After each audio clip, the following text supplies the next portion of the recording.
Greetings, fellow soldiers. Welcome to Bitcoin Liberty Live. We're on episode 6 now. We're here at Liberty Tapworks.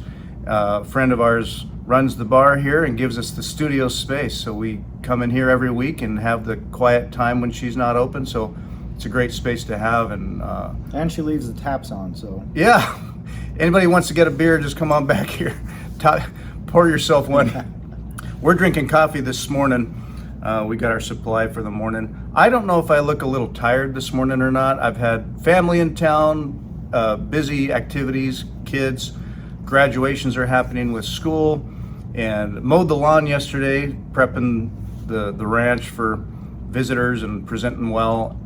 Allergy season hits me, so I mow the lawn and take a shower, and I slept hard last night. Something hit me.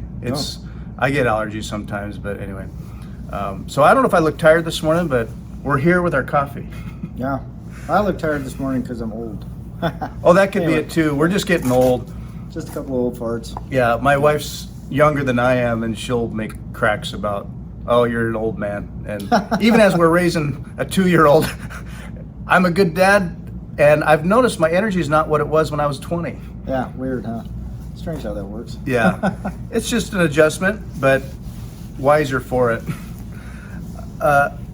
Bitcoin Prog's coming up. You're going. When do you travel out? Oh, I think that's not this coming Monday, but the following Monday. I'm going to be flying. I go to New York first, just to kind of chill in the Big Apple, and then I'll zip over to Prague from there. And I think I got 4 days in Prague, and then I'll come back, and I think I have a couple of recuperation days because I'm old. We're old. Yeah. I realized I've burned a lot of like potential sat stacking money on taking this little trip, but it's also because I'm sort of fussy. Like I could have made this trip a lot cheaper, and then I kept thinking about like flying in cattle class and you know, just making it like a rushed thing and just being exhausted all the time. And that all sounded great when I was 25. Now that I'm an old man, I kind of go, no thanks. So I spent a lot of money just on being kind of a puss, I guess. I'm tired. Yeah. I'm going to hang out in the food court some more. Yeah. Well, that's my fear, is I'm going to get to Bitcoin Prague. It looks amazing. You know, like the lineup of speakers that are going to be there, it looks pretty awesome. I bought VIP tickets. That was a lot of sats I don't get to keep or stack. But, you know, just the thing is, they're all sort of primed for like big after parties and stuff. I'm like, I don't know if I'll be going to the... I mean, that'll technically be right around the time I would be normally waking up anyway, I think. I don't know. You might be on a time shift shot. Yeah, I might just be like, who wants to go to another party? Because I'm awake right now. You know? Jet lag is killing me. But yeah, I got a nice little hotel in Old Town Prague. Looking forward to that. Never been to Czech Republic, so that'll be kind of cool. I kind of got lax on my language lessons. I was studying Czech a little bit. Rozumím česky jenom trochu. Donde está el baño? Yeah, exactly. So I know how to say excuse me and do you speak English and stuff like that. So at least I can kind of introduce myself, know how to say hello and whatnot. But hopefully I'll get a little more in before that. But yeah. I've found age to largely be a state of mind, and that energy itself also, although it changes when you get older, it ebbs and flows, and there's times to clutch and shift. And if, say, like at the conferences, I've gotten a lot of benefit out of the after hours. Just, hey, this is happening after this, and hey, after this, you want to go there, and keep going. My line on my tolerance for stuff has changed, but I try to push and go to more of what I can, knowing that, you know, I can sleep when I die. Or no, I can sleep later. I will catch up on myself, but I'm here now, and when else am I going to take advantage of this here? Yeah. Now, if it's just drinking and bullshitting, maybe I can bow out. Yeah. But when there's good, important people and important topics, and I'm learning or networking, it's so worth it. I've found, just push, be there. Yeah. And be present. Or I'm tired, it's like, you know, it might affect my sleep. I'm gonna drink some more coffee right now. Yeah. Because I'm loving it. Just my brain will say, you're tired. And I'll say, no, you're fine. Shut up, liver. Yeah, exactly. No, but it's cool. I'm jealous. I'd like to go. I've got I've got like you said, when it comes to thinking about things like it affects time preference, stacking sats, living in a fiat world, you have a budget, and how do you prioritize, long-term potentials and value for later versus more austerity in the present, and balancing that. For me, it always shifts. When on the topic of time preference, one of the biggest returns I've gotten out of Bitcoin, all numbers and education and technology aside, I didn't have a good grip on time preference until Bitcoin. I mean, I knew about, long-term value for short-term work. I mean, obviously, short-term, people are short-sighted versus long-sighted. Duh. Pain and work now for long-term benefit later. Oh. Obvious. But Bitcoin gave me a view on time preference that was way deeper than anything I'd really understood before. Right. When was the first time you sort of captured in your mind that idea of time preference and hitting you at a deeper level? When did it kind of click for you in that way? Because I can think of it in my head when it happened. Like yesterday. Yesterday? Every day we're reminded, I guess. Well, I mean, like, it wasn't until I sort of went full on into just like Bitcoin only mode that it really, the sort of implications of it, and it was the Sailor Breedlove series that sort of, I finally sat down and just kind of listened to it, and I was talking to Robin Sayer about it a little bit, because I had written an article on my little tinmoney.medium.com little blog thing or whatever, the place where I'm writing my book. You can go find an article that I wrote, Is Bitcoin Perfect Money? Nope. And then I went through all these little like arguments about why Saylor was wrong about Bitcoin being perfect money, And as I mentioned to Robin, and as I'll say here, like the sort of arrogance that went into that line of thinking is kind of astonishing and a little embarrassing to look back on. But it wasn't until I actually heard what he had to say, like on a deeper level rather than the soundbite version, and it wasn't until I heard that discussion between him and Breedlove, and I like Saylor's sort of historical approach to things because it aligns very well with the way I look at the world. But it was right as I got to the end of that notion, like I've always known savings is important, having assets is important, but it didn't really click to me of like what it means to save in a pristine asset, and then that delay of gratification, all that kind of stuff that comes with that. And that was pretty transformational. I was probably a year old, really. Like I was still doing what I was supposed to do in terms of like preparing for retirement and all that kind of stuff. And yet, looking back on it, I go, that shift probably happened a decade ago. But prior to that, I was a fiat goblin. Like I was literally just running around and running up debt and just totally addicted to consumerism and trying to stack BMWs and just really irrelevant stuff, and things that don't improve anything except a gratification, shorter term, like, hey, I love this car. Fleeting social thing, right? Like it's the keeping up thing is silly. Well, I was reminded, like, I used to see guys in Los Angeles that would, at the time, a 750 IL, which is a big, like the limousine version of the biggest BMW you could get at the time, sedan. Limousine version. It was about $98,000, but I'd see guys pulling out of like apartment garages, like where I know there's like studio and one bedroom apartments, but they're driving a 750 IL, and I go, you guys are just, it's all sorts of broken. But I was kind of one of those people, and it's just such a toxic mindset. So, but yeah, to answer your question more succinctly, it was probably about a year ago where it really, really started clicking, like on a deep level. A year ago? Yeah, probably somewhere around there. Yeah, it had to percolate in my brain over time, as it does. It's funny because I'd say when I first started, and again, it was Breedlove's podcast, the Sailor series, with Michael Saylor, who, you know how he is, he can just shotgun for 10, 20 minutes straight on a thread where he just talks and talks and talks, speaking from first principles. And the first time it hit me all, I had to stop and think about stuff or play it back and listen again because it was so deep and strong. It was like hitting me like paradigm shift. And then I'm like, I get it. And then as it integrates into your life, you realize, oh, my fiat brain doesn't get it, or has old habits. And it took time, and even to this day, like you said yesterday, I stop and think about decisions, small and large, in my life, where I stop and try to become more conscious of what my time preference is and why. Now, there's time and a place where, for reasons I need or want this here now for mental health, happiness, my family. You need a vacation. I can't just grind away and like someday I'm gonna have so much more Bitcoin. And you gotta balance it out in your life, because you wanna, you can't be a slave to yourself. I just find there's a balance there, but it takes time to have all those considerations. Saylor was on What Bitcoin Did just earlier this week. Yeah. And of course, you got to watch him. Saylor's on. Hey, you have to watch it. So, his views. Well, not everybody would agree.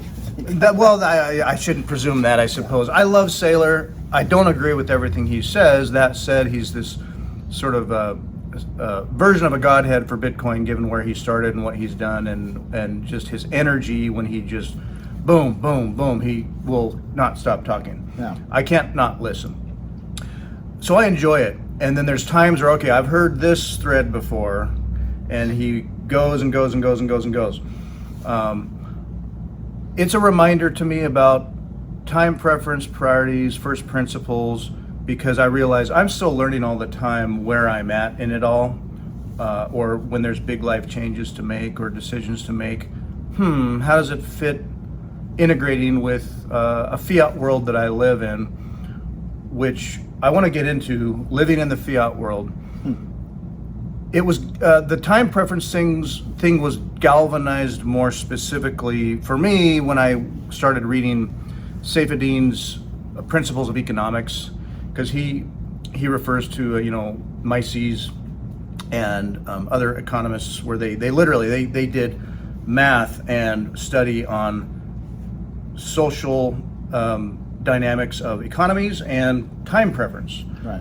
What is the time? So the value you put on short-term return and gain and interest versus long-term gain and interest. High time preference being higher value put on short-term gains and desire, versus low time preference being higher value put on long-term value and return. So in my mind, high time preference being short-term views on things, low time preference being long-term views on things, to bluntly summarize the idea. And I will stop, and I can be impulsive, I'll admit. There's something I want or whatever, and I start to rationalize in my head, well, how can I afford that? Or, well, no, it'll work out. Or, oh, well, this will be temporary, I'll pay it off back later. And I have to stop and sort of check myself and be like, wants versus needs. Where am I at right now? Because I'm also trying to maintain a standard of whether it's sat stacking or personal time investment in study. Making these podcasts and videos, they take time and effort, and I don't want to just, I'm just going to get them out there. I want quality, so I want to invest in it too. Right. And then showing up day by day, where like, wow, I've had a busy week, I'm tired, I mowed the lawn, I feel worn out, and I'm going to show up and deliver for the work we do here, because I want that consistency and to honor what we're doing for the long time preference. Well, I mean, given all that stuff, like, I think stuff like this is, I think a lot of people that are producing content have like an ulterior motive. They look at it and they go, hey, my motive is to create a new fiat life because I'm doing something I enjoy, and I look at this more like I'm investing in the future, not in my personal future, but I'm investing in like a broad future for everybody. And one of the things that strikes me about sharing content like this is I'm very much of the opinion that I'm going to have some perspective on something that's going to make somebody reflect differently on Bitcoin. You'll have a perspective that's going to make somebody reflect differently on Bitcoin. But the ultimate thing is to get people thinking and talking about Bitcoin. And I think the more people, I think it's a fundamental duty to the network, to the movement, to the monetary system itself, is to help promote this and spread the Bitcoin love and spread the Bitcoin wisdom. And so given that, I kind of focus less on like, where does this lead to my next fiat lifestyle thing, and more just like I'm helping dig the trenches, I'm helping put up the defenses, I'm helping get the word out that hey, there's a better way to do things. And I feel very grateful because, as I was discussing earlier, when I was in that like fiat debt fueled mania phase of my life, and just trying to collect as much consumerism kind of garbage as I could. That was literally the only outlet I had for any sort of gratification. That world collapsed for me, like from external forces. Like the industry I was in collapsed basically. It actually made the cover of Time magazine, I think in 2004. It said top 25 dying industries in America, and there was my little section of it was right film video editing. Yeah, well, it was right under like tuxedo rentals, and you go like, oh Christ, man, how did I get? But my whole life was built on a thing that was right below tuxedo rentals, and you go, yeah, it's not a good foundation, right? And the beauty of it was I had my financial collapse like 2 years before everyone else did in 2008. So I had this like great lead time where I could get rid of all my consumer junk and still get money for it. Like I could still get fiat bucks. Whereas by the time people got to 2008, like people were giving tools away and stuff like that. Whereas I got to sell like my machine shop and everything for just, I got to extract some money back out of it. And so by the time 2008 hit, I had already reduced my lifestyle to a very minimalist. Like I have nothing. I own nothing except for Bitcoin now. But it's become so freeing and so comforting for me to be stripped of all this consumerist sort of drives. Right? Mm-hmm. I have no desire to go buy a new car. I have no desire to go buy new stereo equipment or computers or any of this crap. If it's working, I keep using it. And I know we live in a disposable culture, but being in that sort of minimalist framework made it really easy to transition into a Bitcoin standard, because I wasn't getting rid of my addiction and trying to move to a new monetary system. It was like I could just move to the new monetary system. So it's been very freeing in that regard, and the time preference becomes less important in terms of, I know I'm saving for the future, and my present doesn't cost a lot. So that kind of makes sense. Yeah, you're not filling a void. You're not filling a void of personal gratification with materialism or whatnot, but you can certainly fulfill it with different things, deeper things. And many of you may relate, sometimes the worst or hardest times in our lives, I've had my share, whether it's an unexpected job loss, relationships, a divorce. I had a divorce that I thought, this is the end. This ruins me. Right. And you're thinking like, oh my God, you're in this survival mode. Yeah. Those gave me skills to get in my personal life, sort of get back to some first principles. Like, do I need these subscriptions, and do I need to eat out? And not that I don't enjoy it or it's not appropriate at times, but boy, I peeled back layers to my life where I'm going to survive here. And at times it's just like, okay, survival, but then you realize you get there, you're totally fine, and you have a strong foundation to build on top of that you can add to and afford or work around. And building back up made me so much stronger. And then also my priorities and what you look for in a relationship, in the assets you accumulate, how you save or invest, or what those are. I don't know if mentally I would have been as prepped for Bitcoin and other lifestyle decisions if I hadn't have been through some of the hardest times in my life that at the time felt like nothing but wreckage. Right. But I'm thankful for. Oh, 100%. Yeah. In hindsight, I can look at those and say, I'm glad it happened. No regrets. I wouldn't have chosen it, but life threw it at you, and thank you. Yeah. Oh, I'm here absolutely. now Yeah. with a better, wise perspective, and I'm ready. I'm more ready. Absolutely. And I would agree 100% because it's like going through those trials and tribulations.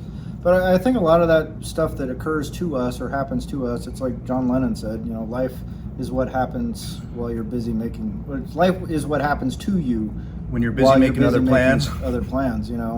But the key part of that sentence is it's happening to you. Like, you're not necessarily the person driving the bus. I mean, things are just happening around you and are sort of being inflicted upon you. But a lot of it's driven by the fiat culture that we live in, and it's a toxic culture. Ultimately, it can't be anything but, and it has to be, and that's just the natural evolution of fiat thinking and fiat systems. Yeah. So that toxicity, like any other toxicity, it just builds up over time, and it eventually becomes fatal. And then they cleanse the toxins, and then they start putting the poison back in. And so the second you kind of get off of that hamster wheel, whether figuratively or literally or spiritually or emotionally, it changes a lot of. It fundamentally realigns everything that you're doing, and the way you think about things, and the way you approach things, and the way you look at things, and what things you put stock in or value on. And it's a subtle shift at first, but there comes a time when you kind of look around and go, hey, things are better now than they were a year ago. And nothing has really changed in your world except for that mental shift that goes like, I'm focused on Bitcoin, I'm focused on savings, I'm focused on long-term delay of gratification. Whether it's mission focused, like you go, I just want to stack as many sats as possible, or if you're just looking at it like as a big picture thing, you're going like, hey, I can see how just stacking sats and just promoting this message leads to a better world for everyone, not just the people that hold Bitcoin. And it makes it so much easier to kind of strip away a lot of that short-term tension and that short-term drama and just sort of step back from it. You can sort of watch it with a more objective lens and just kind of go, oh yeah, this is just kind of what happens in fiat. And it's kind of like if you're in the middle of a football game and someone's breaking the rules and the refs aren't enforcing the rules right and they're picking sides and you're just angry and frustrated and just going crazy. But if you're sitting in the stands, you kind of go, well, we can see that the ref, you might get upset about it, whatever, but if you're not personally invested in the game and what's happening and you're just watching it unfold, you can kind of go, well, yeah, this ref always does that. That's, this is the way the rules are set up, and it favors this one team over the rest of the teams that try and play them. So that's why this game looks like shit all the time. But if you're continually trying to get ahead in that game and the odds are stacked against you, it feels overwhelming and hopeless and despair-inducing and all that kind of stuff. But like I said, the second you can just step back from it and watch it unfold, it makes it pretty chill. Yeah, my mentality and my mental health has been a lot better with the time preference, reconciliation, and honestly not getting caught up in the drama, the mainstream legacy news cycles and all that stuff, where I'll focus on what I need to focus on for me, and largely it orients around Bitcoin principles and quality, interesting things I enjoy about history. But I'm learning, and my brain's only so big. I only have so much time. I'm learning all the time, and I work at it. But I have to focus on quality for me versus, let me catch up on the recent news. And so I find myself oftentimes, again and again, people say, oh, did you hear what happened? Or oh, this happened, or Trump, Biden stuff. And not that I'm unaware completely, but it's like, you'll have to catch me up, or don't, because I only so much care. Yeah. It's like you said, watching a game, red versus blue, the football moves back and forth. Oh, they almost scored. Ooh, they had to punt, and the refs are doing whatever. And well, that's bullshit. Or gee, I hope I win, or I don't want to lose, or I care who wins, and I can step back and sort of look at the game, the refs, the stadium. Who's sitting in the box seats? Who owns the teams? Do I care who wins or loses here as I watch the game? Or is the point more like, hey, don't leave the stadium, keep buying that popcorn and beer? Right. That's the game. Right. And the whole show, the big game about it, when I step back and be like, I could walk out of the stadium and go sit in the park, Right, or yeah. I'm not caught up in the game. Yeah. That has been a relief for me, where the mainstream is often like, oh, did you hear what happened lately or whatever. It's not that I don't care. I'm interested in, the human stories. Things happen in the world. There's disasters. We help each other. We're looking at humanity making improvements and helping each other and moving forward. I care, and I just know how it's the headlines are used. Yeah. And I care about so much less of that, and I can focus more time on health for myself, my family, the Bitcoin realm. Right. I've enjoyed that. When you talk about priorities and stacking sats and stuff, I've found, and I don't know if any of you people out there relate to this, I have, relationships in my life, family, things I make time for, and I have had to balance Bitcoin time that I make with, lifetime for myself. And I've made decisions for myself where sometimes I'll get caught up in whether it's FOMO or I may be on the spectrum like you are, but I get super focused on something and I'm just like, can't stop, won't stop. I'm going deeper here. I'm all in. And I need to stop periodically and check myself and say, okay, setting this aside for now, I'm taking time for my wife, my kids, family visiting, life events, and what I need to do for me. And there's a balance there too for me personally. Entanglements that are worth it. Yeah, absolutely. That I've invested in. So, well, I think that's really the core beauty of like life on a Bitcoin standard is the focus ultimately stops being about like money, right? Oddly enough, I mean, if you go like, hey, I'm storing all my thing in this perfect money, then you stop thinking about it, right? Like it's not like when I was. There's a peace of mind when you know it's there. Right. And you don't have to worry about the fiat. Yeah. Well, as the example I'm going to use is when I was trading shitcoins, like I spent hours and hours and hours, 12 hours, 15 hours a day sometimes, just like looking at charts and tracking things and keeping up with news and looking at macro stuff and looking at this and looking at that and trying to figure out like how to time things and, and I became somewhat proficient at it, and yet the amount of time I devoted to it was just extraordinary. And I would say very, very proficient at it. Oh, thank you. I appreciate that. I mean, honestly, we talked for years about your processes there and the various technologies going on, and you would blow me away in your analysis and research and time spent on that. Indeed. And it's good stuff. Well, thank you.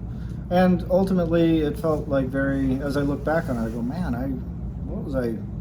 Like, I think I did all that to the detriment of my own health. Like waking up at 3 o'clock in the morning looking at charts. You go like, what am I doing now? Like, this is a waste of time. And I almost think it's better, like, if I woke up at 3 o'clock in the morning and just couldn't sleep for some reason, to, like, put on an episode of Seinfeld more than, like, sitting there staring at charts and getting wrapped up in that and then waking up and getting, super hyper-focused on some move and should I try and catch the move now? I mean, it's just... But I think there's a whole legion of people, that just focus on, like, macro stuff and the inflation report and CPI numbers are coming out this week, and it's just like, Christ, you guys are just wasting so much freaking time. Like, there is a very big macro picture you can look at and go, they have to print. There is no other way they get this thing going. Like, liquidity is king. There has to be liquidity. If there's no liquidity, the whole thing falls apart. Everybody that's involved in the system does not want it to fall apart because they're self-interested that way. So they're going to print. They have to print. There's no way out of it. There's no little circle they can take that's going to get them out of, we're going to somehow engineer a soft landing. It's all bullshit, right? And if you just look at that and go, every word that's coming out of their mouths is bullshit, and everything they're talking about is super, like, high time preference, short-term thinking, just trying to get over the next hump and the next catastrophe, the next crisis, then you go, well, at the end of the day, you guys are just going to push the goddamn button. So how about I just sit back and wait for you to push the button? Like, it gets real easy. And nowadays, like, the people post these little things on Twitter and they go like, hey man, what would you do if you woke up today and you saw this monster green candle and Bitcoin was $250,000? And my response is always like, I'd probably make some coffee, I'd shitpost for a couple hours, and I'd take a nap. Like, I don't give a shit, right? Not that I wouldn't be happy. It's less that I can stack. Right. Well, but I mean, the little reaction is like, oh, damn. Oh, shit. Wow. It could be validating. Big number. Huh. Okay. hey, did you Well, guys it's see about the big damn number? time. Yeah. And then go, go back to bed, right? I mean, there's no like, there's no adrenaline rush attached to it. There's no like dopamine rush. It's like, oh my God, I was right all along. Or I'd probably validation have or one. anything. I'd probably walking around the house kind of like, I'd have to tell my wife like, hey, a little validation here. Right. All this hard work. See, I wasn't wrong. That's my ego. But or some of you who may have had this experience, but like the price fluctuates in some way, and like my mom calls, oh, how's your Bitcoin? Yeah. You could expect a call.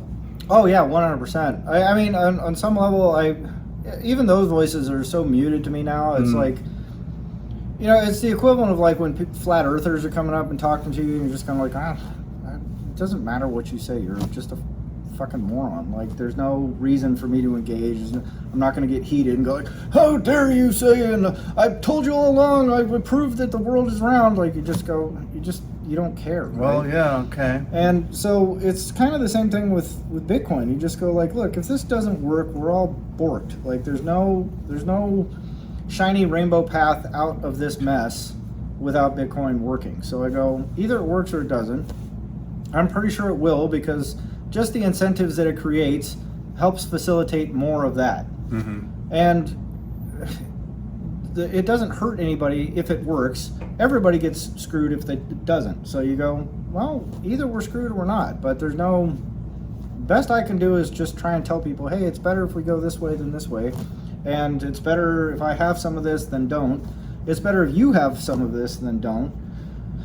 So either get on the bus or not. I don't know, but if this bus falls off the road, then it's kind of not going to matter. Like, there's not going to be any glorious revolution. It's just going to be a mess. It's going to get ugly, and we're all collectively, globally domesticated enough that it's just, they're going to do what they're going to do. Mm-hmm. So the best thing we can hope for is to just incentivize them to not do that. Yeah, and I'll subscribe to newsletters that I don't read entirely, or I'll skim. I'll get the gist of kind of, what happened lately, just so I'm not clueless, but it can revolve around interest rates and treasuries and things going on. I like kind of having a sense of it in the background, but I just can't spend too much invested time in it, because it's like really listening to what the sportscasters are saying play by play in the game, when I know that ultimately it's this game. Right. And I don't follow a team. I don't have, I'm not placing bets on the game. Yeah. In fact, I might walk out of the stadium if I wanted to. Can we leave the stadium? Yeah. Is that allowed? Do we have to watch the game, or can we Just go. do something else? Yeah. Which is what Bitcoin is for me. Yeah, 100%, Well, the game thing is really neat, because it's one of the examples I just put in my book. Because what we're talking about when we're talking about the big game, and by the big game I mean economics and global power structures and all that kind of stuff, you go, that is a game. It's a competitive structure. And the nature of competition, every competition, if you don't have rules, it devolves into chaos 100% of the time.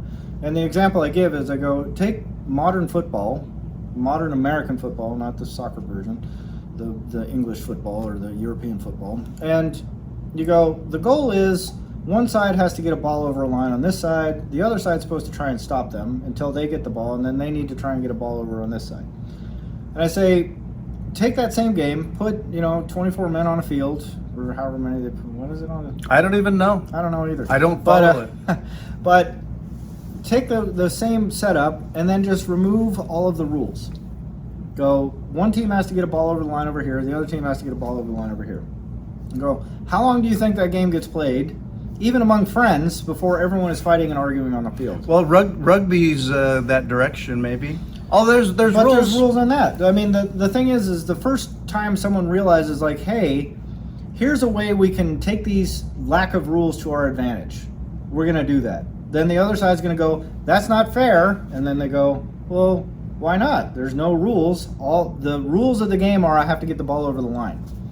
And they go, well, we need to make it so people don't get killed when you try and get the ball over the line. We need to make it so people don't get injured when you get the ball over the line. We need to make sure that it's fair for both sides to have an opportunity to get the ball over the line. We need to make sure that there's an opportunity for this to happen. So they keep stacking rule upon rule upon rule upon rule to make that game playable. and the semblance of fairness on the field, right? And you go, but economics is the same game. The only reason more people aren't invested in the economic side of things is because the rule set is so complex and so convoluted.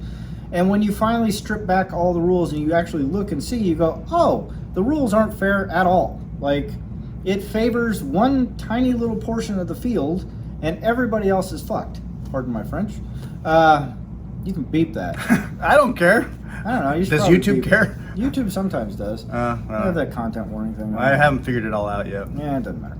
But ultimately, if you think about how this game is set up, it was set up by people that already got to make the rules, and then they made the rules favor them, and then they forced everybody else to follow those rules, and you go, well, that sucks. So what's the difference with Bitcoin? You go, well, someone else is setting a different rule set. What's the rule set? You can only have this many. It takes this to get it. It takes this to hold it. And it takes this to get it from somebody else. So you go, what's that do to the game? Like if you boiled down football and you go, the only way to get the football is to do this. And the only way to do this, and there's no way you can fudge those rules, you go, how does that game look different? The strategies are going to be different. The way people approach the game is going to be different. Whether something is fair or not is going to be very objectively observable. You go, that's not fair, you're not allowed to do that. And not only is it you're not allowed to, you're incapable of doing the thing that's unfair. I go, that's the difference in Bitcoin. Mm-hmm. And so if you take this magical competitive game that we have that's created all this incredible infrastructure and all this incredible world, and then you make the rule set fair, like objectively, neutrally fair, you go, what happens to the incentives on how you compete in that sphere? You go, well, it becomes a lot more cooperative, probably.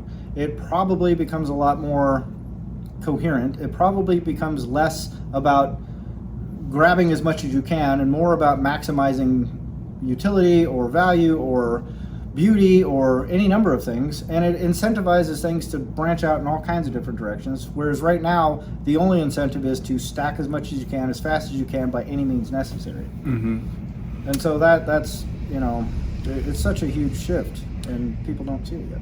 Yeah, and thinking of the game, imagine a game where everyone can play and participate at some level following the known fixed rules, and there aren't games played where like, oh wait, no, timeout, we're gonna review this, okay, we're gonna make this change now because of some reason, or those reasons can change, or the rules can change, and we're gonna move the goalpost here now, because for reasons, but for everybody's benefit. And it's like, okay, versus a more participatory game where everybody can play, and it's not like, well, these owners simply have more money. So when you're watching a team, are any one of these team members from that town, or invested in, or like, why are you following this team with this tribal name and these random players from all over the place because they were paid the most? And the draft happened, and we're picking them, and we're going to place them here, and then somehow this is Kansas City or right. Whatever. Right. That's part of the game for me, where it boils down to money, and then or who's building the stadium, who owns the team. It's money. So there's that part of the game. And Lynn Alden posted a thing on Nostr just earlier this week, yesterday, I think it was. About the IRS, the tax system, sort of this complicated, quasi-unknowable set of loopholes and regulations. And so for a pleb like me, I mean, I pay my taxes, but you're navigating like, wow, how do I just avoid the heat here and do my best and not get in trouble? And it's a razzle-dazzle game of its own. She posted a thing about that. I'm sitting on the toilet and I see her post. Not to get morbid here, too much information.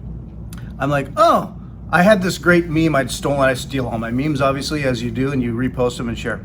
I had this meme of, it was like a Western cowboy standoff with the black hat and the white hat, and it's a standoff, and the black hat's going, and that's you, to the IRS. So how much do I owe you? And the IRS and their white hats standing there with their hand ready on their gun. How much do you think you owe? And it's a standoff of like, I don't know. I'll pay what I think I need to pay, following how many, like, is it a 50 or 100 pounds of paperwork of tax code.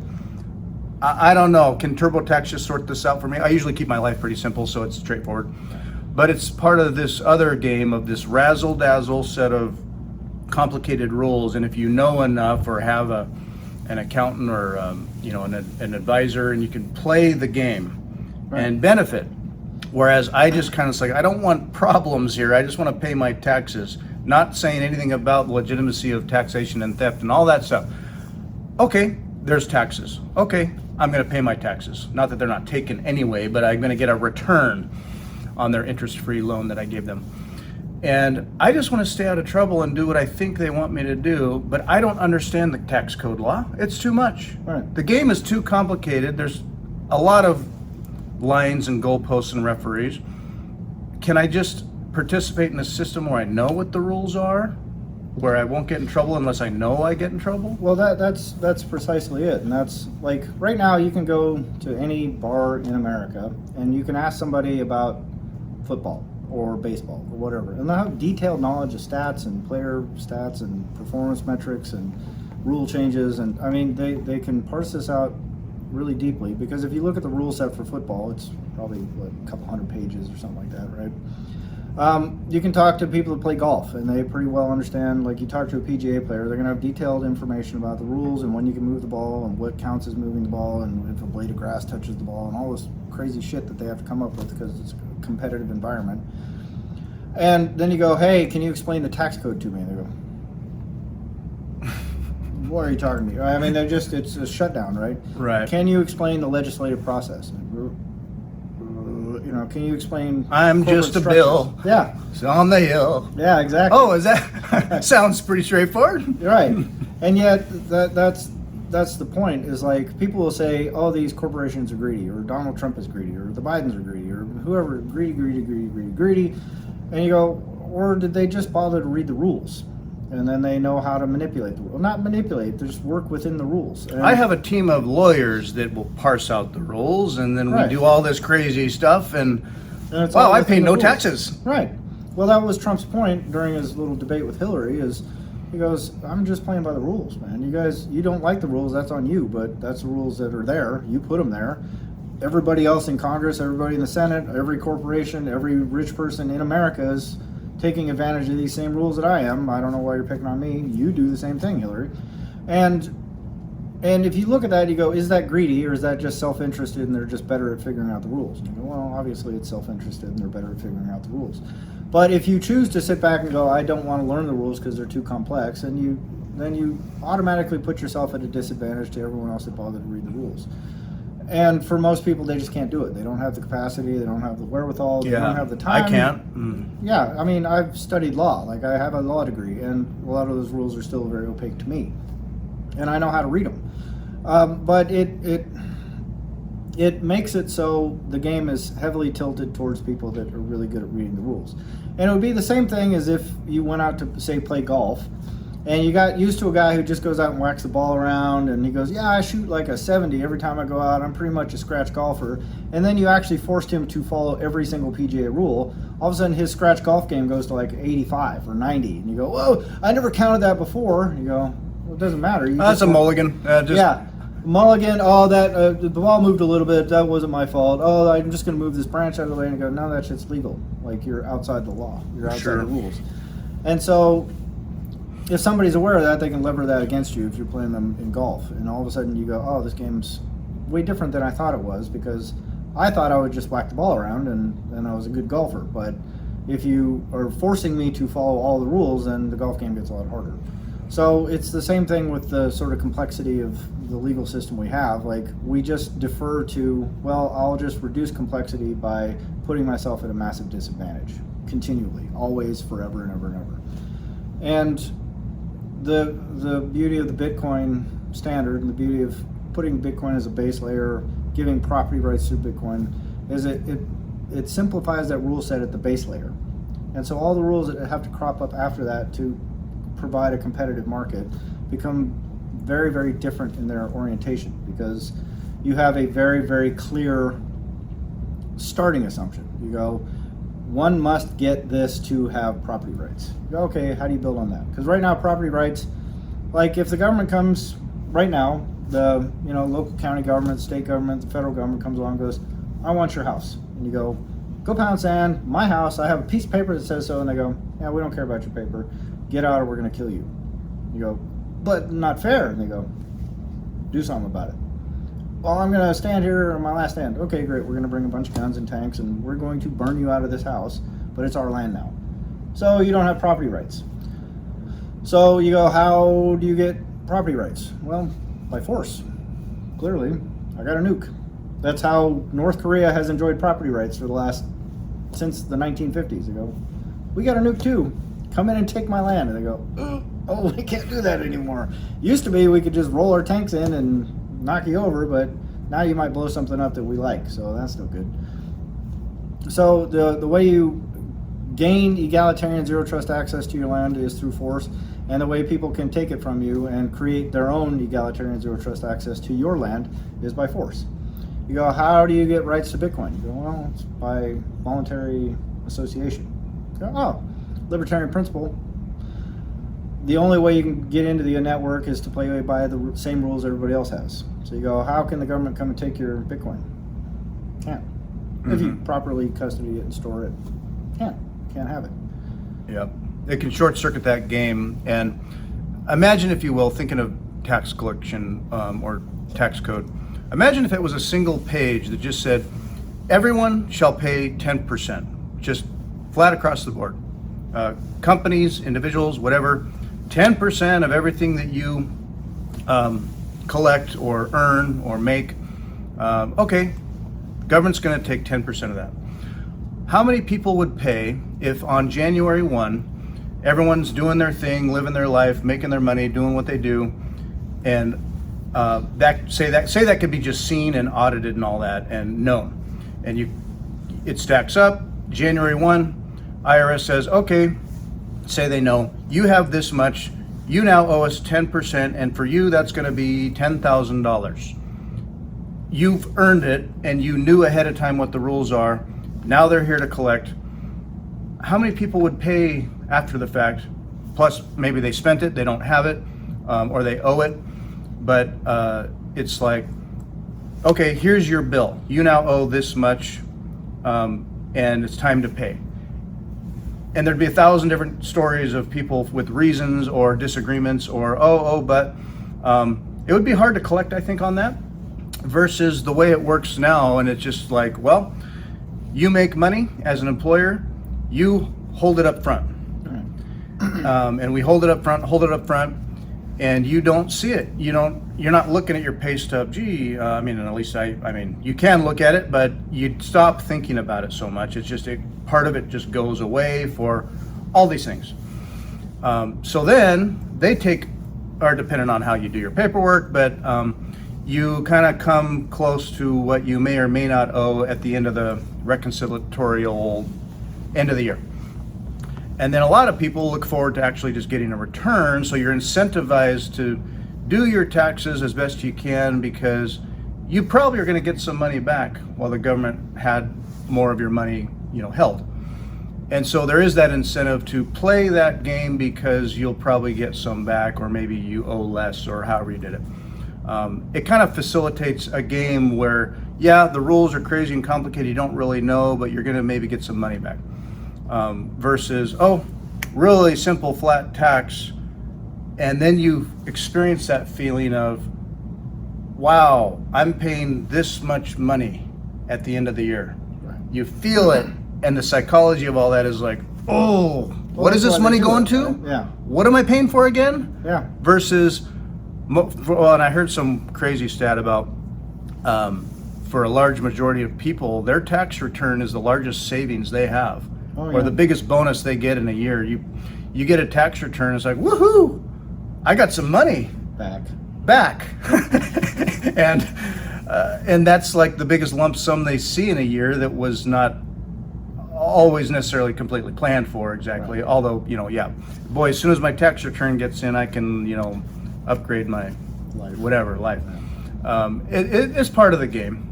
Yeah, well, and that's, I guess, what I was talking about with the rule set is like, you go, how are the rules set up right now?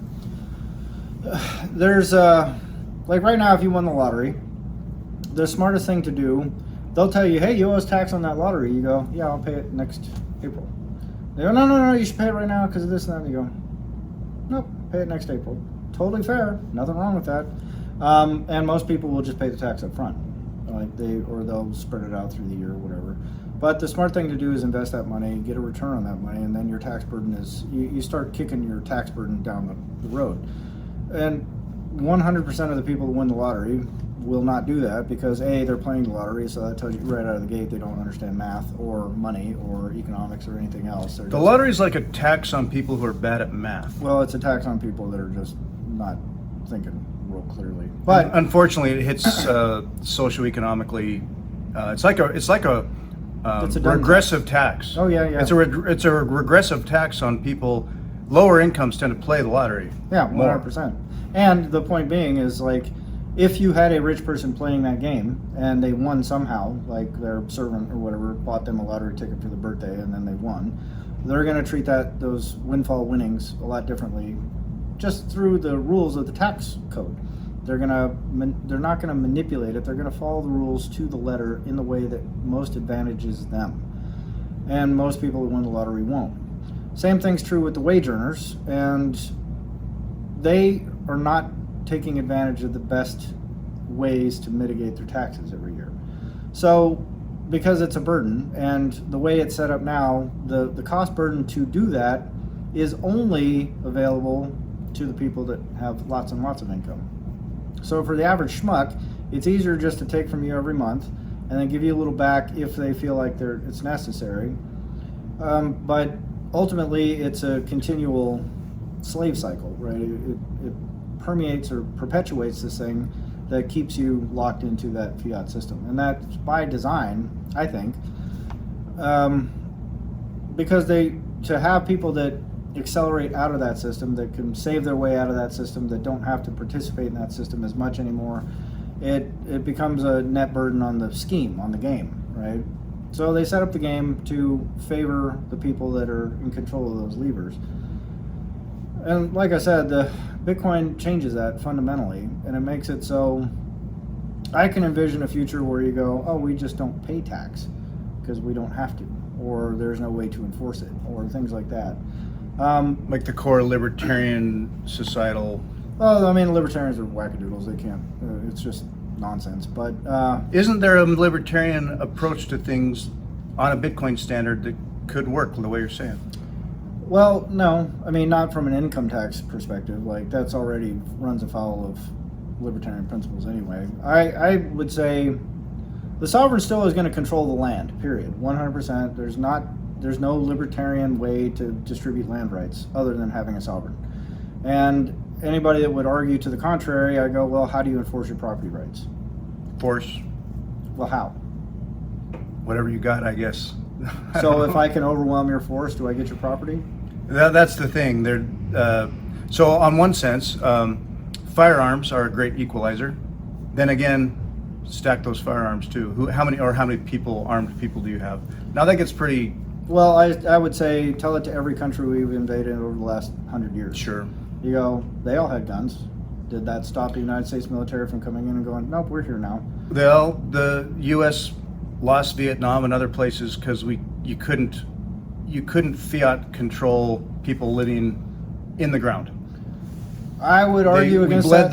They bled us dry, and then we wouldn't tolerate it. I would argue that was never the purpose of those campaigns. True. Those campaigns were not about land capture. If the United States military wanted to come in, because they did, they moved right into South Vietnam and they held that territory. Everywhere they wielded force, they wielded control. But that becomes totally unsustainable. Well, it's not though. The point I'm getting at is their purpose of that campaign was not to take Vietnam and control it. Their purpose was to get in and destroy the economy for the communists. The purpose was to disrupt the base for the communists to build from.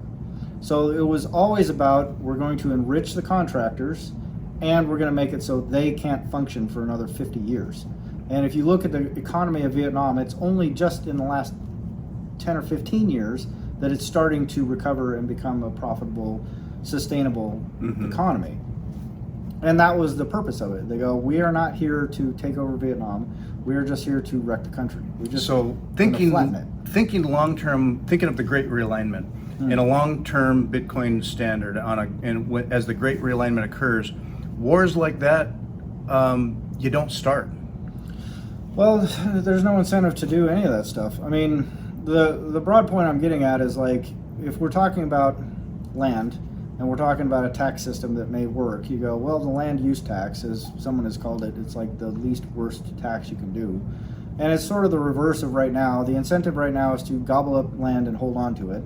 The land use tax says you get taxed less the more you use the land. So if you're going to develop the land, you pay a lower tax rate. If you're not developing the land, you pay a higher tax rate, which disincentivizes holding land for no reason, right? And that is ideal because you don't end up with things like, hey, we're going to build a parking lot in the middle of Manhattan. Why? Well, because I've had this property sitting here for, 100 years in my family, and this is the easiest thing we can build to extract rent out of it.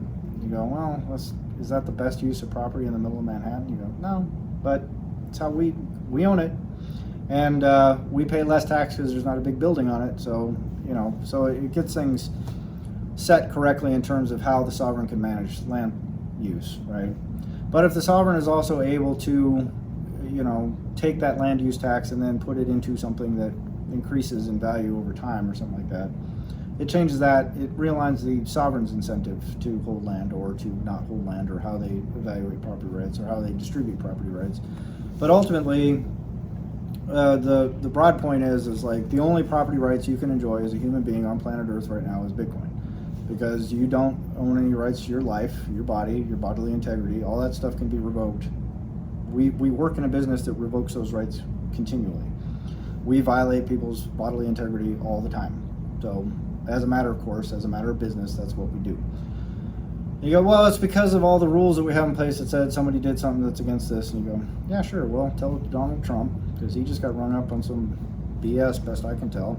And now he is subject to having his bodily rights violated. So you go, the President of the United States can have his freedom taken away by the state, according to the rules. And so you go, he doesn't have any rights. You go, you don't get to own your land. If the sovereign comes in and goes, I want your land, they're going to take it. You can't stop them.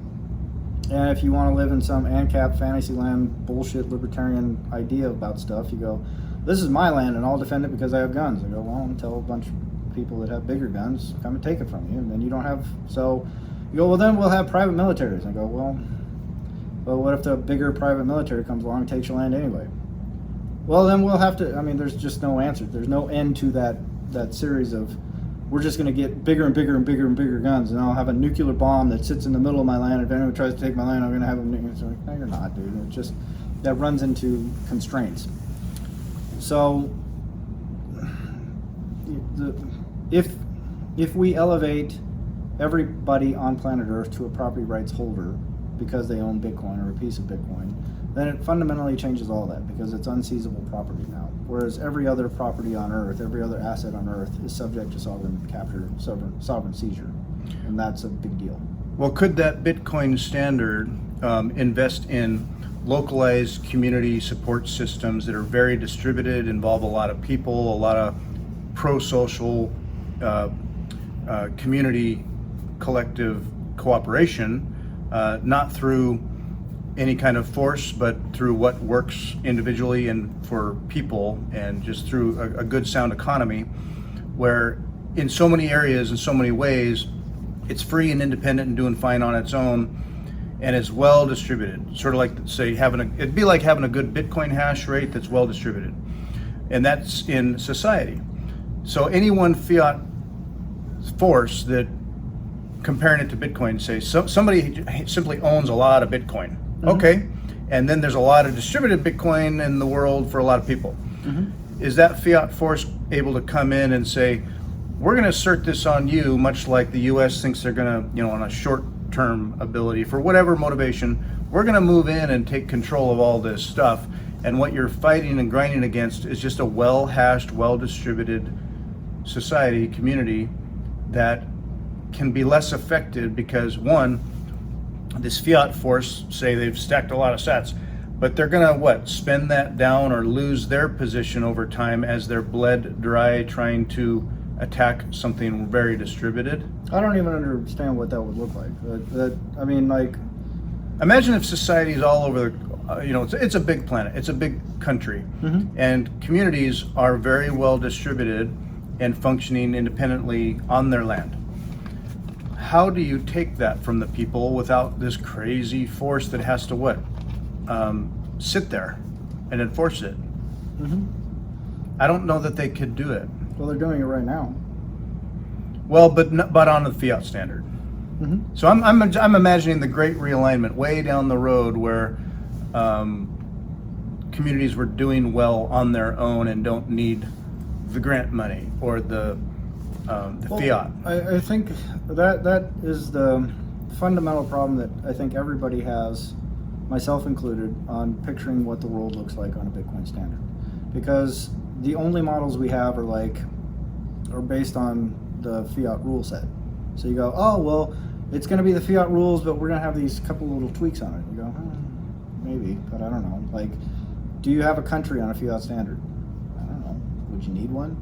Like, the whole concept of nation states comes from competitive resource capture gamesmanship, from Euro-Christian philosophy and ideology, and tournament-style capture and tournament-style warfighting. So you go, what would have happened if they didn't create those systems to begin with? You go, what if they had created a game where they go, everybody can participate in the Bitcoin network 500 years ago, and what kind of society builds on top of that? You go, I don't know. I mean, it might look like a bunch of hunter-gatherers running around, or it might look like little game preserves where people just go out and hunt because that's the way nature intended it, and they like to emulate what it would have been like, but now they have enough that everyone can hunt and gather. Or maybe it looks like something where they do agriculture and they live collectively. Or maybe it's a bunch of little guys that sit on a little plot of land and build a shack, and then they build spaceships on their shack land, or whatever. I mean, it's nearly impossible to say what that world looks like. So when we transition from the fiat standard to a Bitcoin standard, you go, I think what's probably most likely to happen is that we continue to operate in a sort of fiat rule set that gradually gets supplanted by this new base layer rule set. You go, hey, right now we've got sort of two rule sets in place, and that's happening right now. You go, you can play by the fiat rule set, which means we scramble and we scrimp and we save and we fall behind every year and things get a little bit worse every year. Or like as you and I have both experienced, we're on the Bitcoin metric, Bitcoin standard, and things get a little bit better for us every year, and we reorient our priorities every year. And so we change how we live our lives every year, and we change what we focus on every year. And you go, okay, that's true for me, that's true for you. I think that's true for everybody that gets on, that starts thinking and saving in Bitcoin. They go, oh yeah, well, my priorities have shifted. They have been realigned. My incentives are realigned. You go, well, what happens when, like Michael Saylor's company puts Bitcoin on the balance sheet? And they go, we're saving in Bitcoin now. You go, oh, what happened to that company? Fundamentally realign their incentives, fundamentally realign the way they're doing things, and it fundamentally realigns everything about that business. So you go, what happens when, GameStop puts it on their balance sheet? They go, oh, our business looks different, and we're going to start focusing on different things. And you go, where does that lead to? You go, well, it's kind of like if you set a base rule set for football. Like, what does the game of football look like if only this thing can happen? And then you build the game around that. You go, oh, it's a completely different game within 10 years.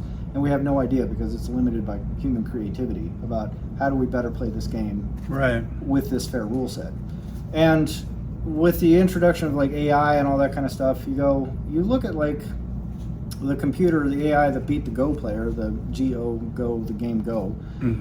That computer looked at all the rules, ran iterations, millions and millions and millions of games it played against itself, and then it went, hey, here's a move nobody's ever seen before. And they did the move, and then it's so much so that the human Go player looked at the move and went, and then stood up and walked away from the board because his little brain just got popped, and he went, I've never seen that before, and I've played thousands of rounds of Go. I'm the best Go player on planet Earth, and this computer just tweaked something because the computer really understood those rules far deeper than the human being could because it had so many more iterations of it. And wasn't limited by a human creativity rule set construct. It was just like, this stuff seems to work, and I just do this. I'll try this, and it works. Oh, yeah.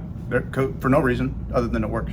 Yeah, and that's precisely it. That fundamentally changed the game of Go forever, because there's now a new move. It was a move that was always there, right? So you go, if you can strip all the complexity of the rule sets that we live under, and then create a very simple rule set that everyone has to adhere to, because there's no choice. There is no central authority that can change the rules or make the rules better for them or worse for somebody else. They can't tinker with it. What does competition evolve like from there? And you go, oh man, it's just completely different. We just play a completely different game. So you go, how long do nation states last if you don't have to defend territory? I don't know. Like, do we even have nation states? Do you have borders? Do you have a need for borders? Do you have to have a need for border defense and all this kind of stuff? Because no one is incentivized to go and capture land and steal more stuff and take more stuff and competitively resource capture, because the only incentive you have is to think long term and save and then acquire things peacefully. So granted, it's really hard, maybe impossible, to visualize what exactly the Great Realignment would result in, or the Bitcoin standard, society would look like. We can't know, say, but knowing where we are now, what I imagine a transition kind of looking like would be that, say, person by person, community by community, node by node, it distributes and cooperates for the sake of people in the system. Like communities could have their own Fediment collective, and you can play by the rules of Bitcoin. You're also playing by the rules of society for what actually works, and what doesn't work gets winnowed away, and what works you do more of naturally. Yeah. And so given that, if that was fairly pervasive, and we start from where we're at now, where we have our lives, we have our stuff, we do what we do, and maybe as we go forward, more of how we do that becomes more local, more craftsmanship, crafty, is sourced locally or is done cooperatively through trade, and it just becomes stronger. And so then for any kind of outside force to say we're going to move in, what you're fighting against is just something well distributed. I just see the power structures leveling out, evening out, distributing out, and becoming more robust but less power focused. Well, I don't think you have power structures anymore. Exactly. That's what I'm getting at. That's what I mean. Is like there would be no incentive to create a power structure. There would be no way to incentivize people to join your power structure. Exactly. There would be no way to create that power structure, right? And if you look at, there's 250,000 years of human interaction prior to agriculture, where you go, how did people manage their affairs? Like, what was the hierarchy? And you go, well, there isn't one. What do you mean there isn't one? Well, what happens if someone, they go, well, if people end up fighting enough, the person who feels most aggrieved just moves away. You go, well, but don't you punish them? No. Do you do that? No. There's no, it's egalitarian rule, right? They kind of get along because they're cooperating, because that's the natural state of If you're not human beings. cooperating, you may survive less. Right. So what they do is they just move out, and then they go find another group to cooperate with, and if they don't get along there, then they keep moving around, I guess. But ultimately, when you take that competitive structure away, like the resource capture competition is the thing that becomes problematic. That's the thing that leads to warfare. That's the thing that leads to exclusion. That's the thing that leads to haves and have-nots. And that only can occur in the type of world that we've created through fiat, right? When you strip that away, you kind of go like right now we have big corporations that supply a lot of things to a lot of people. And there are people that say, oh, evil, greedy corporations that do this and that and the other thing. I go, well, where do you think you're getting your food from right now? Yeah. And there was a guy, financial physics. I like his stuff. I mean, he's kind of an ANCAP sort of wackadoodle, I think. But he also posted this thing about like, how come architecture looks so great in the 1900s or the 1800s? And he built these big, beautiful, ornate buildings, and then the video he had posted was from TikTok, and it started talking about this ancient land of Tartaria, and this is allegedly somewhere around the Russian Caucasus or something like that, and it was this magical race of human beings that focused solely on craftsmanship, and then they were erased from history to make the fiat system, so we have shitty buildings now, and we lost architecture and this and that and the other thing. And I go, it was one of the silliest things I'd ever seen posted on X so far, because I looked at it and I was like, the reason why we don't have big ornate buildings right now is because back then you go, I need to get some marble because I want to build my building out of marble, and I control all the land and all the resources, so I can afford to go get this very, very, very expensive, very, very, very hard to procure building material, and I can pay people pennies to go do it for me. So labor is super cheap, if not slave driven. Right. And materials are very, very, very expensive. What the competitive resource capture market has provided us for is the complete opposite now. You go, labor is way more expensive. Like, the cost to acquire labor in somewhere like, take a second or third world country and look at their labor rate, and then compare it to what it was in 1822, and you go, oh yeah, it's way more expensive to get even the basest, lowest level laborer in India than it was to get that same labor in the 1700s. But the cost in the materials, because of division of labor and economies of scale and all that kind of stuff, you can get sturdy materials that are engineered to withstand XYZ for next to nothing compared to what it cost to acquire the same materials back in 1700. Like, how long did it take to saw lumber back then? You go, Christ, I mean, you had to do it by hand and plane it and this and that. So to get craftsmanship, you could pay for it, but to get materials, really hard to do. Today, you don't need the craftsmanship, so no one spends any time focused on it, because you're not building this thing as a legacy to your wealth and all the shit you've captured, and you can just pay peasants to do all the labor for you, and you can find the few peasants that are really good at making ornate little goblins and shit like that you got off the facade of your building. So but the notion that there's some ancient society that existed and then they've been intentionally suppressed to hide growth, it's just. Well, and ultimately, so say all this labor and craftsmanship went into this beautiful architected building and whatnot, and you look back in history and the fiat nature of that. Okay, so there's these isolated, beautiful buildings that have stood the test of time. How many people and how much energy went into making that one thing that has stood the test of time and you can say is quality, versus how many people lived in that building or utilized that building? Right. You have these great structures in Rome, but how many people lived all around Rome in what kind of standard? Right. Squalor, perhaps. Different living standard, of course, but so it's like we can look at these isolated, beautiful buildings that have stood the test of time and hold that as some standard. Ultimately, the senators took advantage of that, and everyone else built it, but doesn't live there, doesn't go to the Senate. Right.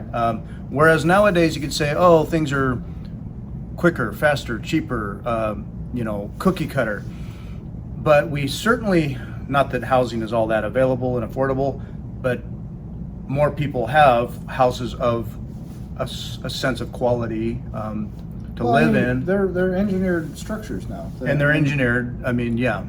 Well, they're engineered to make best use of bulk produced materials. So like a modern house, people kind of shit on them because they have cheap cabinets or whatever, but I go, they go, oh, look at this amazing architecture they built in 1800. This 1890 house is still standing today. And I go, yeah, because someone maintained it for a long time. And if you moved into it, it's a pain in the fucking ass. Like, you want to hang a painting, you need a concrete drill. Right, yeah. And we're putting in cable. Well, there's a funny thing about, it might have been in Rome or something. This beautiful old building, and then we need to run some new cables for some new I want to run cat wire for my internet. Oh my goodness, drill a hole through that wall. Yeah, and that wall, and that wall, and dig up this concrete and do this. I mean, it's an absolute nightmare. I lived in a building that was built in 1900, and people would look at it from the outside, and they go, oh my God, look at this beautiful brick architecture and this and that and the other thing. Living in it sucked. It was drafty as shit. It was a castle. You see a beautiful castle. Oh, that'd be a fantasy. Yeah. Until you move in. The basement's cold. Yeah. Always. The shit's wet. I get mice. It's a pain in the ass to seal it up. It's all kinds of fucked up.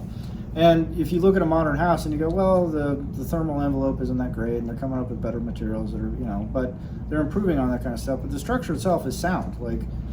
And someone had posted a thing where there's a timber, the stick frame home blew over in a windstorm.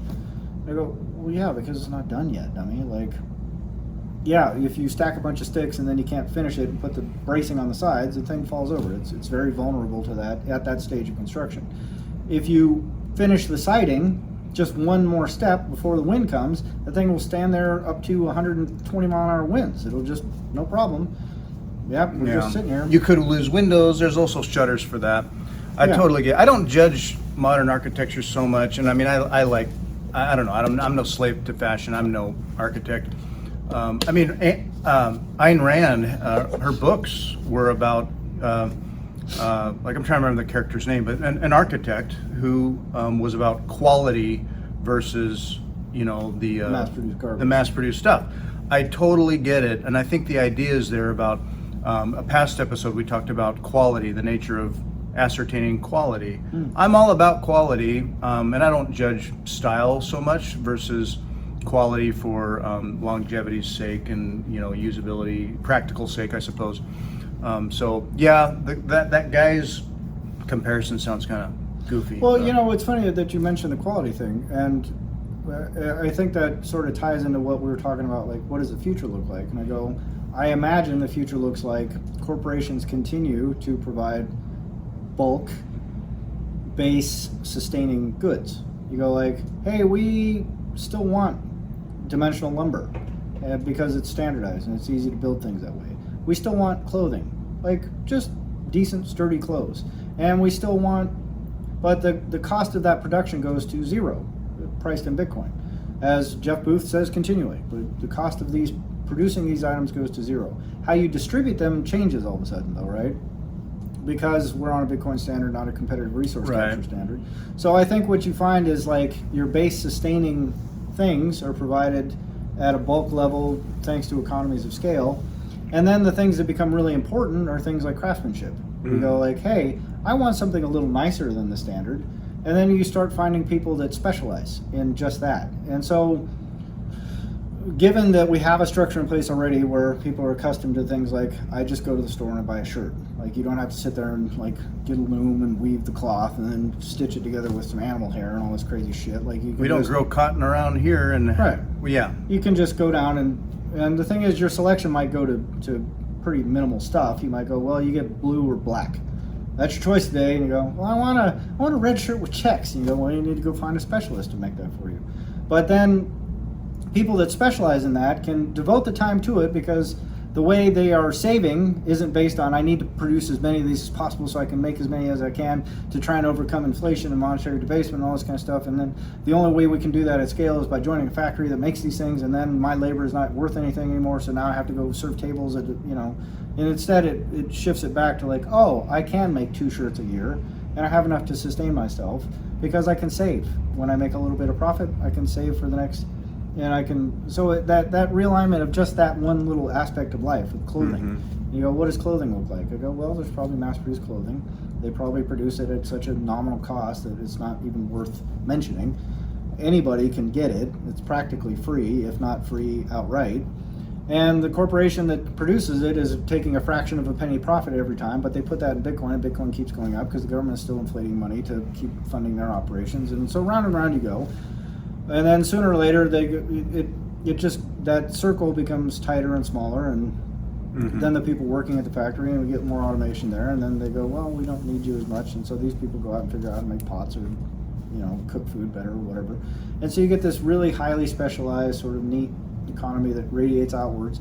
And then you go, well, what sort of creativity comes from that? Or how many people go out and come up simultaneously with an idea, and they go, hey, we got this great idea to go to the moon, and so they band together, and they're incentivized to do that because their time is now freed from having to grind to having to create. And all of that would happen more organically versus, you know, a fiat, you know, we're gonna have a war on this or a war on that, or we're gonna, you know, we're gonna print money to make this happen. Correct.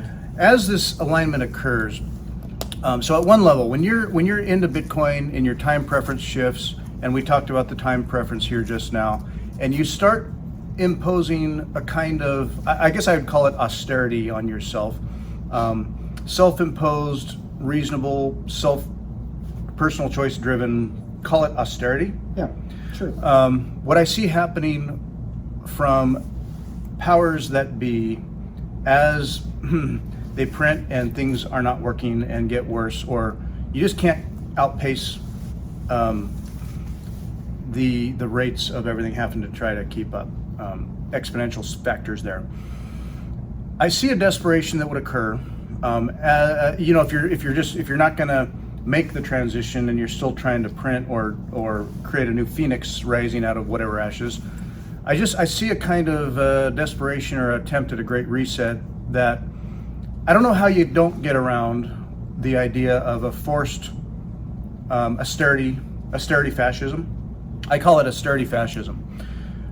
This isn't anything new. I mean, this has been going on for a while now. Mm-hmm. What I see sort of being trained in us and imposed on us, it's not that it's a conspiracy, it's just how the system works, is hey, we're destroying the planet, say, or you consume too much, or you have more and they have less and it's unfair. What fixes that is like this austerity fascism. I'm not against austerity. I think austerity is good in terms of time preference choices and deciding for yourself what type of lifestyle that involves practical austerity is appropriate for any individual within their means. Mm-hmm. So I'm not against austerity, but I see what would happen. So the Bitcoin escape hatch that includes lifestyle changes and a kind of austerity, versus the alternative austerity fascism, the austerity fiat, which is happening now and will just simply get worse, where out of guilt or fear or greed or whatever it is, the austerity fascism, the message would be, you consume too much, you should feel bad about it. Or we're destroying the planet, you should feel bad about it. Or we have to do this thing, this is the only way to do it. And the collateral effect is austerity, an imposed austerity. And, or like green on the outside, maybe, enviro, but ultimately red on the inside, like a watermelon. You know, green environmental on the outside, communist on the inside, but ultimately fiat. Maybe. I see two versions of austerity happening. One is on our Bitcoin standard terms, personal terms, collective, distributed, community-oriented terms. The other is simply, gotta do this now because of recent reasons, or the game has changed. I see it all involving austerity, but people are they're gonna see this version of imposed austerity and say, okay, well, the alternative involves a kind of change of austerity, but is better, or on our terms. Well, I mean, that's like even the idea of like an escape hatch. I go, well, that assumes like a parallel system, right? And I go, I don't think it's going to be a parallel system. Like, I think what happens is things will come. You'll get. We already have people saving wealth in Bitcoin. It's already happened, right? So that rule set has been introduced to the greater game right now. It's in place, and it's kind of like we are coming up on a macroeconomic fork, and all the node operators, every human being on planet Earth, gets to choose which fork they're going to follow. What blockchain are you contributing right? to? Which blockchain are you contributing to? 100%. And the thing is there will come a time when I think the consensus view is, I go, when we save over here, when we follow this blockchain, this rule set, things get better. If we keep following this rule set, things are going to get worse. This rule set always gets worse. It's never not gotten worse. It always ends in calamity and warfare and collapse and then rebirth and then rinse and repeat over the last 500 years. It's the only outcome that comes from this. You go, well, hey, we added a new rule. This new rule says you can't do a couple of things over here, but the rest of it you can keep doing the way you used to. They go, okay, well, if people just gradually, and I think this will happen because if you are a power that be, and you go, hey, all the people that are adopting this rule set over here are crushing it now, because this rule set favors long-term thinking. And like Michael Saylor's company is a great shining beacon on the hill going, hey, if you're a middling, failing piece of shit zombie company, you can get on this slightly different rule, and all of a sudden you're magically successful.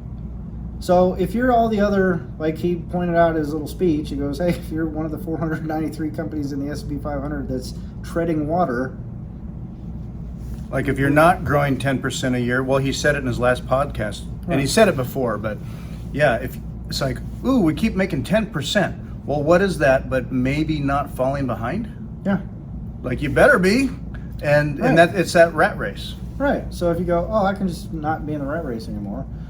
Well, right now, what is MicroStrategy focused on? Because they used to be focused on enterprise software. I don't even know what the goddamn business does. I know, it's kind of funny. Like they do enterprise software that does something. They do a lot, but fuck if I know. People love Sailor, and it's like, what does MicroStrategy do? Yeah. I know it's software for companies, and it's a lot. They do a lot of different stuff, but yeah, but clearly a treading water, declining sort of middling company for the last 15, 20 years. Like he had a big little run up in the .com boom, and he got wrecked right after that. And then he managed to keep the thing afloat. But he was not the next Amazon. He was not the next Microsoft. And I think he recognized a few years ago, like, I'll never be the next Amazon or Microsoft. He said out loud, he told you, I had the choice. I could either sell out, wind down the company, and just go do something else, or I could take this risk and try this. And not even a risk. You just kind of look at it and go, well, it's just a more sensible rule set to play by. What rules of the football game do you want to play? As an engineer, he looked at it first principles, and he just saw that these laws of physics work. Yeah, or just the rules of the game work Yeah. better. They're more incentivized towards growth. He looks at thermodynamics and store of energy, but like, I get it, same thing. Rules. Well, if you're every other company, you kind of go, well, these rules suck. I keep getting fucked by these rules. I'm going to go follow these rules instead. And the more and more people look and go, these rules suck. I'm going to follow these rules instead. If the natural thing is to like lean out your operations, and because you refer to it as austerity, I go, well, it's just being more conservative, right? Sure. Like you're conserving. It doesn't have to be like, geez, I'm hungry all the time, I don't eat enough. It's more like choices. You choose better practical foods. choices, Right. and perhaps higher quality everything. Correct. And a longer time preference. So, Right. But if everything just starts slowly migrating to the better rule set, the more coherent rule set, they go, this is more fair and I can be successful easier going this way. You go, who's going to not do that? Like if you already have a ton of power and you go, wow, I can be just as successful, if not more successful, playing by these rules, or I can keep battling and fighting and being stressed on these rules. It just makes more sense to go over here. Mm-hmm. And sooner or later that trickles all the way to the top of the scheme where you go, central banks, governments, everybody just looks and goes, man, we can keep playing by these rules, or we can just kind of join these guys because it's so much easier. Yeah. It doesn't harm them to get on that new rule set. So if everybody starts following that fork, then you go, well, what happens to everything else? And my consistent, very common thesis through this whole thing is it doesn't have to naturally lead to drastic austerity and warfare and collapse of societies and breadlines and all this kind of stuff. I think the more logical path is they're going to keep trying to do the printing and everything else to keep their little scheme alive. But as they're doing that, the more of that they do, the stronger this rule set looks. Yeah. And so sooner or later, everyone just migrates over to the new rule set, and it's a gradual transition, it's a gradual change, and things are going to dip up and down, and we're still going to have conflicts and things like that. But I think over time, over the next 10 to 20 years, you're going to see that entire curve just smooth out.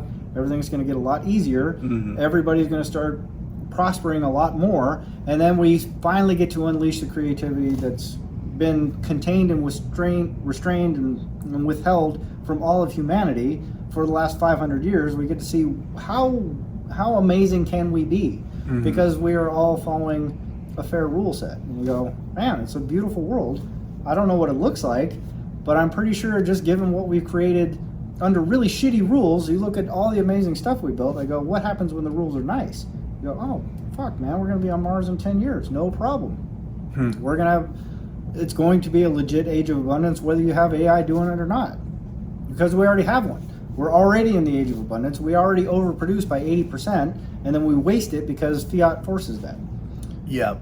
Between the distribution issues, the inequity, the use of the abundance towards specific fiat goals, and all the war crime stuff, I totally get it. It brings me to the idea of living in a fiat world, and we were talking about this earlier offline here. I'm gonna just fathom a guess here that a majority of the listeners to this podcast, at least in this current decade of the 20s here All that 10 we're of in, you. all 10 of you. Well, our last video had 30. what's it at? No, 100 and Oh yeah. pushing 160 views on our episode 5. All 100 of People you. are watching, so hey, well, it's good. It's validating for me. All the more the merrier. So it's something. But for most of you listening, I'm going to fathom a guess that your income and your lifestyle is fairly embedded in a fiat world. Mine is largely. I mean, as I diversify into Bitcoin and move off that in areas, we both, or many of you, all struggle or work around the situation of, okay, I get paid the way I do, work in a fiat job. Not that it's a bad job or that it's not honorable work that we do, but it is squarely in the legacy system. Mm-hmm. Mine is, there is a challenge that you go through of, wow, I want to realign myself, my generational wealth, my future, my community's future. Like it's going to happen anyway. I think we can't avoid it, the Bitcoin standard, but I want to be there. I want my my lifeboat ready as it's attached to the Titanic, or we had that metaphor before, which is complicated, but I want to get there. I want to be there. I want to work in Bitcoin. I want to contribute to that. I want that to be my life, and then and my other life goals and achievements and work I can do for myself in other ways as well. But it's all aligned around Bitcoin. That would be my goal. I can't just do that entirely now. I work in fiat. Yeah. So how do we make that shift for ourselves individually in a way that, how do I say it? It's hard to just, in your head, it's easy to like, oh, I get Bitcoin, I'm a Bitcoin maxi, I'm there. And you want to jump ship and just go there. Well, you can't. Not everyone can just go get their Bitcoin job. You can't. Not everyone is in that space, contributing and paid in that space. Now there are companies and people more and more growing and selling beef for Bitcoin, craft service for Bitcoin. It's growing. For many of us, you have a career. You're paid in fiat. You pay taxes in fiat. Sometimes you're in a job or a corporation or whatever it is that contributes to the fiat world. Mm-hmm.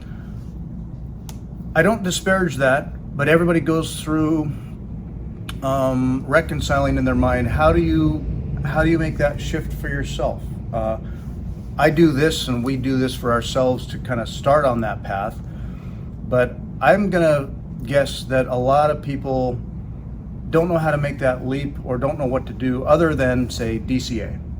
Yeah, well, that's certainly a great path. Like,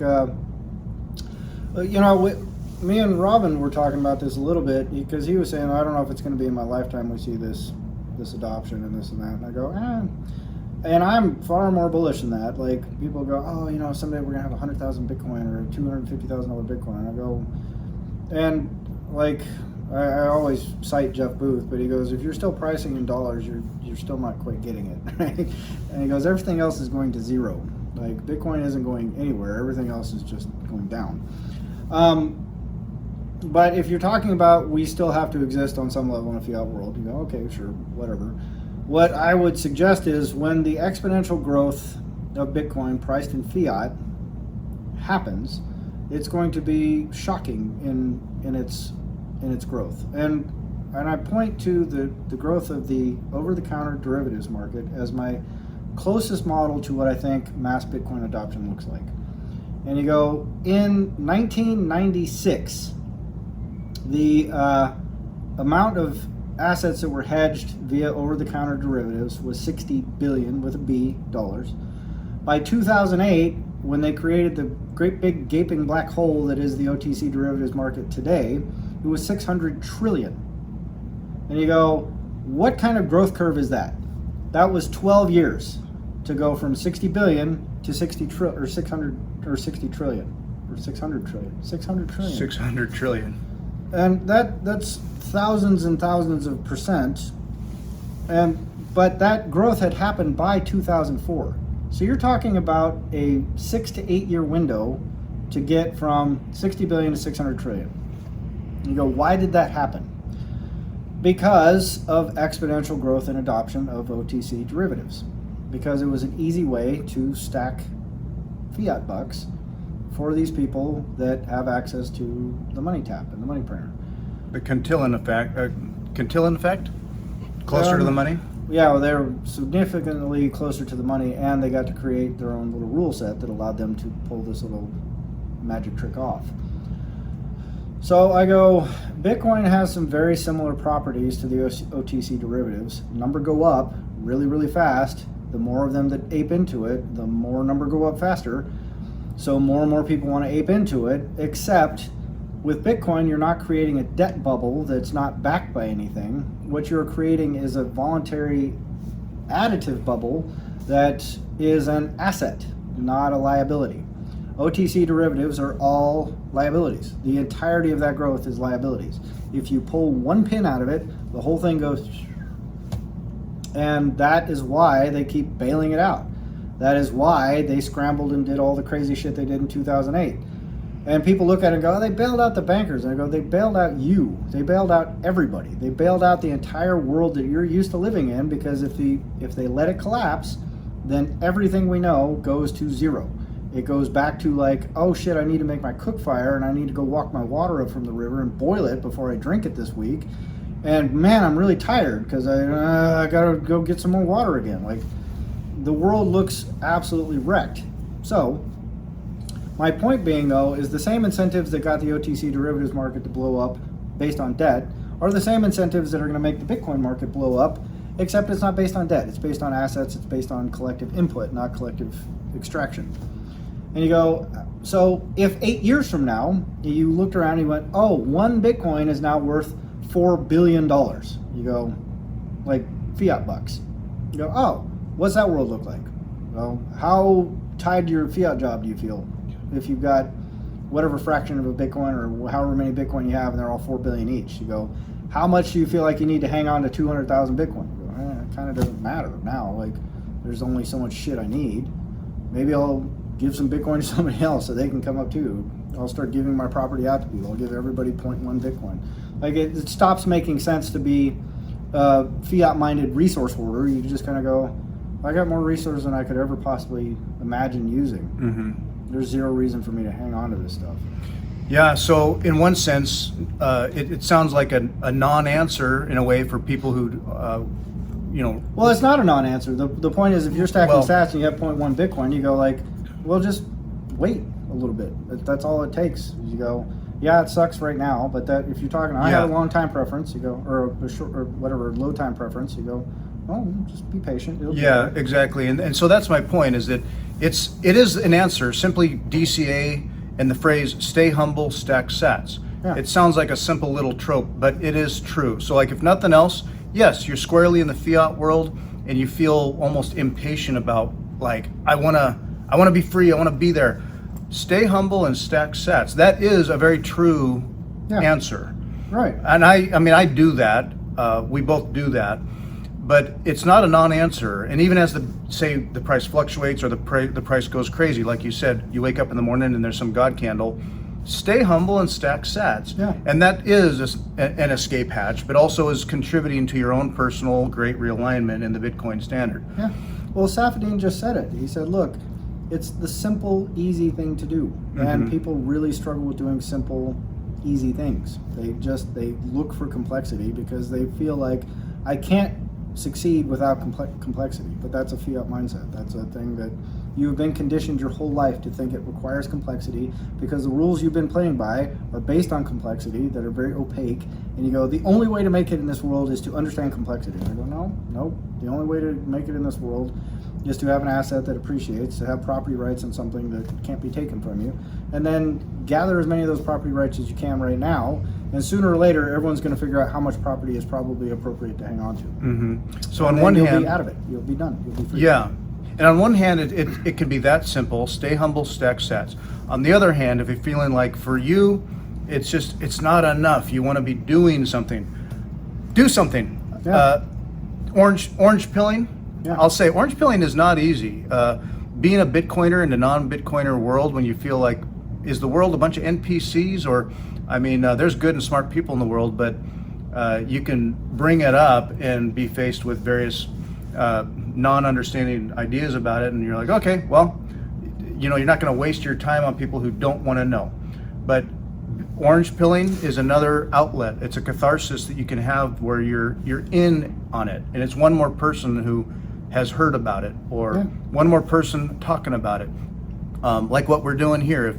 If you can contribute in your own way, whether you're a developer, a content creator, a writer, just do it. Yeah, like what you do, what I do.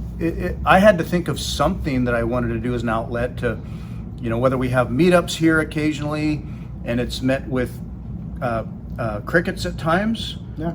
No, every Don't. time. Well, okay, yes, every time. Every single time it's crickets. It's the three of us standing around with a bunch of shit laying around on the table, and people going, "What's this?" Or people walk.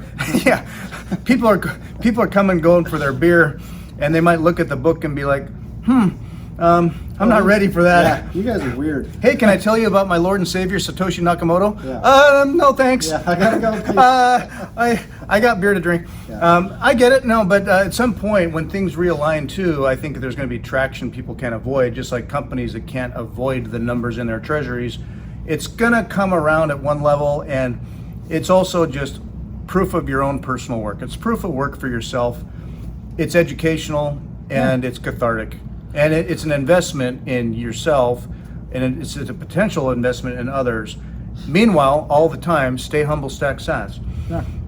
Well, here, I'll give you some practical advice right now. If you are stuck in the fiat world and you want to get out of the fiat world, stop playing in the fiat world. And when I say that, Exactly. I say, like, as I was talking about earlier, I'm a hardcore minimalist. I do not own things, right? I own a laptop because I use the laptop. I don't own furniture. I'm one of those guys that doesn't have furniture. I drive a used car that I keep rolling because it gets me around. I buy cheap, sturdy clothes, and it's all utility type clothing. It's not like I don't go for the fashion thing. I literally wear duty pants, the same duty pants that I wore when I worked in the prison, because they're good enough for a business presentation, but they last forever, and they're relatively inexpensive to procure, and like years they last. The thing I'm saying is, I see a lot of these TikTok videos and these people going, oh my God, how am I supposed to make it? And like, my groceries cost so much, and I got to live in a 2-bedroom apartment and this and that. And I go, you are 100% still beholden to fiat thinking, driving yourself into debt to try and maintain a lifestyle that you think you should be doing. And I go, that's fiat thinking, 100%. People go, I can only afford a 2,400 square foot house. I go, for the last, if you look from 1850 to 1950, you go, what's the average square footage of a home for a 4-person family? It was like 800 to 1,000 square feet. You go, what is it today? 2,600 square feet. You go, that's fiat bloat. You don't need that. And people go, well, I don't want to be cooped up next to my sister, and I don't want to, like, my friend that lived in New York slept in a dresser, like a legitimate dresser. That's how him and his sister lived, and they lived in a closet, and that was their bed.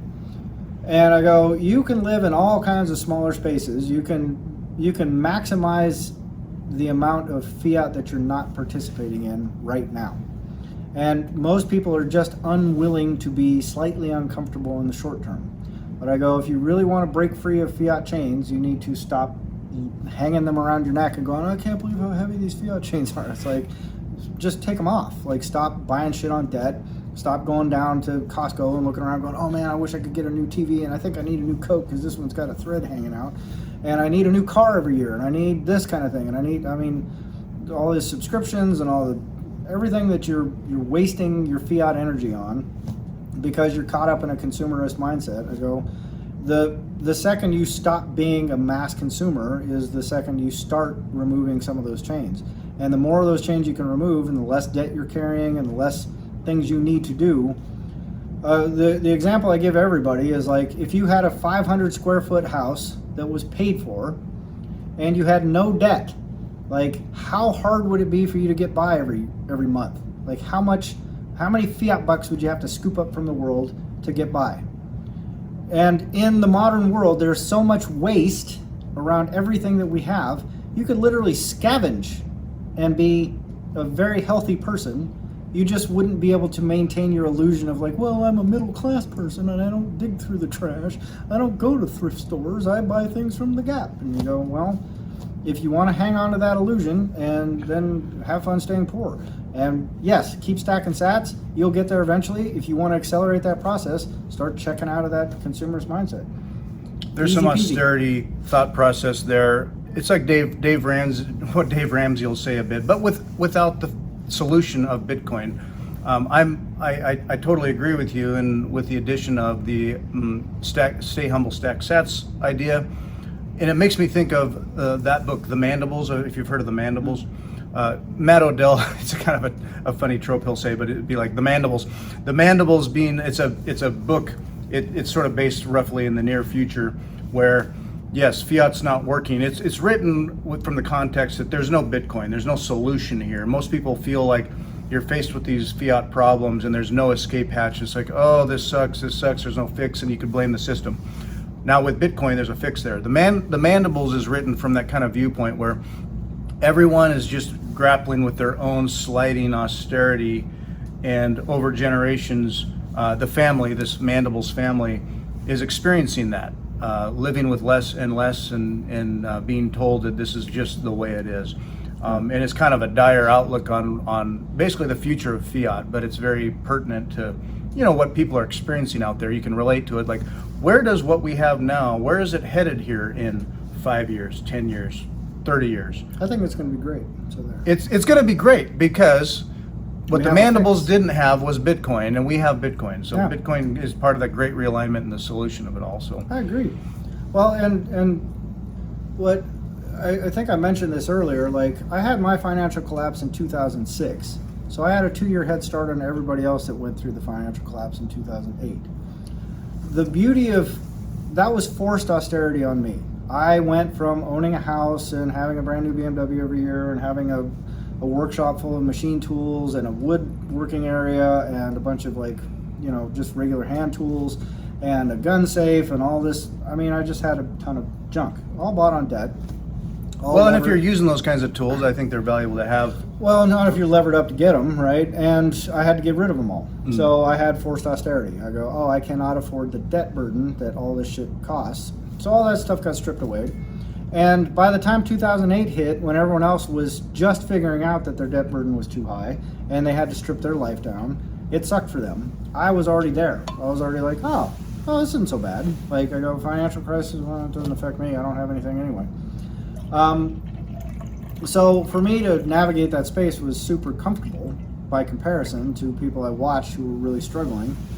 And that's sort of the advice I would give right now is if you have the ability to do it, which I don't think very many people do, force that austerity upon yourself right now, because it's going to get tougher, 100%. And if it gets really tough, you don't want to be figuring out how to navigate it then, because everyone else is going to be going through it too, and it's going to be way harder for you to gather the resources you need, or even understand what it is you really need and value to live and exist comfortably every day. And like I said, by the time I hit 2008, I already knew, like, these are the core items that I need to carry around to be comfortable. And to live in a way where I wasn't like homeless and I wasn't like living off the same set of clothes every day and I was still feeding myself and all that kind of stuff. But my burden, my nut, if you were, to get by every month was a fraction of what I had been living off of for the 15 or 20 years previous to that. So I knew exactly what I needed to keep going and to be relatively comfortable, because we live in a very, very comfortable sort of environment as a general rule. And it made everything easy. And so my advice to anybody who listens or gives a shit is to start doing that yourself right now. Start cutting this stuff out and get yourself to a place where you figure out what really is important. And the funny thing is if that austerity gets forced upon you, you're going to find out the hard way that a lot of the stuff you thought was really important isn't, and you're going to make tough choices, and it's going to suck, and it's going to be emotionally devastating, and it's going to take a lot to recover from, and you'll get through it 100%. Like, you're going to come out the other end. It's going to be a little shitty for a minute. The closer you can get to that survival threshold, that comfortable survival threshold, the easier that transition is going to be. But it also makes it easier to stack more sats And then when you get that V-shaped recovery, because it has to happen, because that's the only way the central banks work, that's the only way the Federal Reserve can survive, that's the only way the financial system survives, that's the only way treasury markets survive, debt markets survive, countries survive, is by printing the shit out of it, that V-shaped recovery. Then you will be living in austere conditions, self-imposed, and then your assets will balloon to astronomical levels. So you go, oh man, how easy is it to live life now? It's a no-brainer. You don't have to do it. You can literally sit back and go, well, I don't feel like going to a job. I don't feel like going back to a job. I feel like I'm just going to work on wood crafting. I'm going to work on carving. I'm going to work on painting. And then because you've already stacked up so many assets by just staying humble, stacking sats, when that happens, you will be in a prime opportunity to benefit from all this stuff. And other people may be struggling at that point, but because there's going to be so many of us doing this, eventually I think it permeates out everywhere. I'm hoping we just avoid the slump, and that people just get on board before we get there, and then just let the thing kind of continue to grow.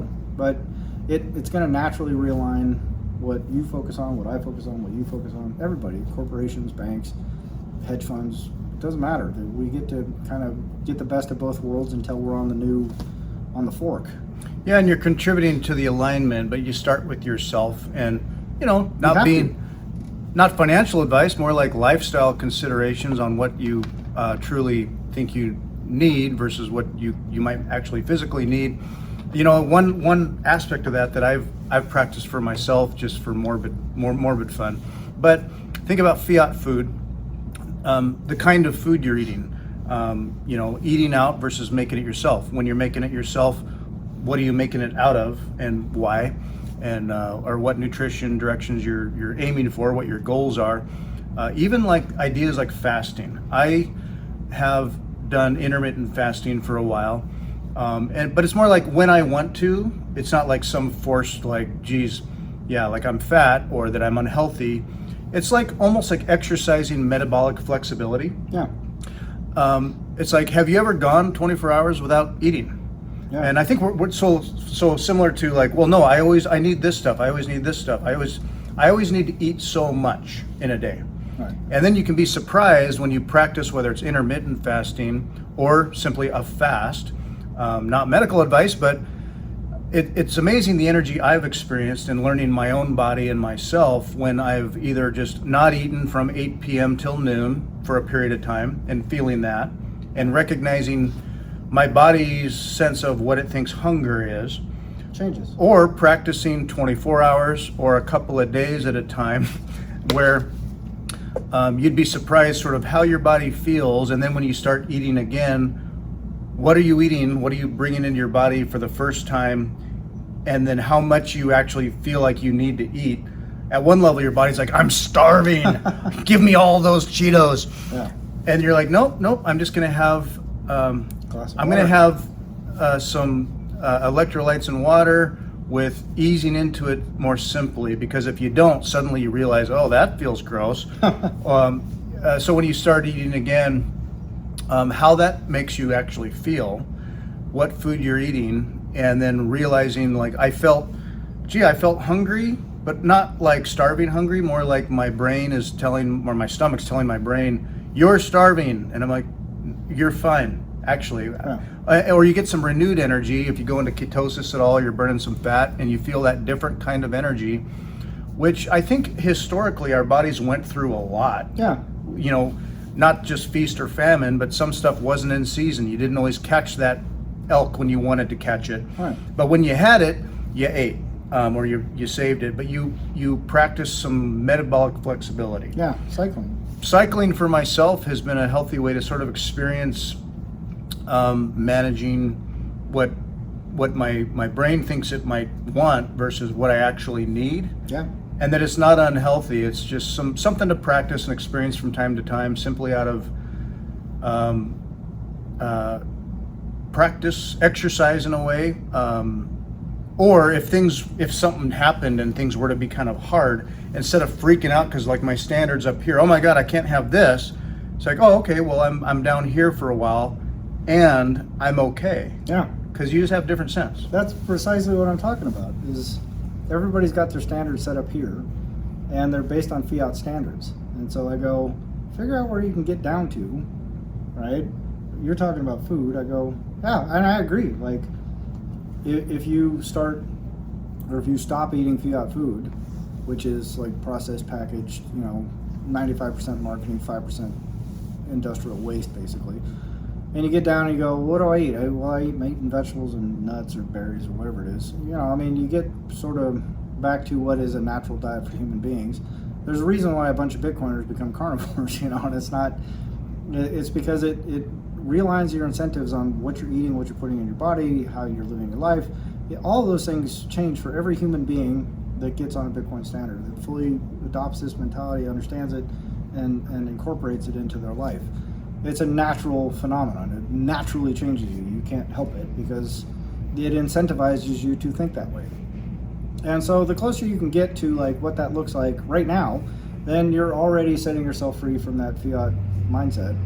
And sooner or later, you will get to a place where it's comfortable to be comfortable, but legitimately comfortable with the right framework. Based, Yeah. in a way. Yeah. You're based. Yeah, you've got a base. A base. Sure. You have a foundation there. Yeah. And just like you were talking about with the food, and you go like, well, I used to think, oh, just give me the Cheetos, and you go, well, I'll just have some water, some electrolytes.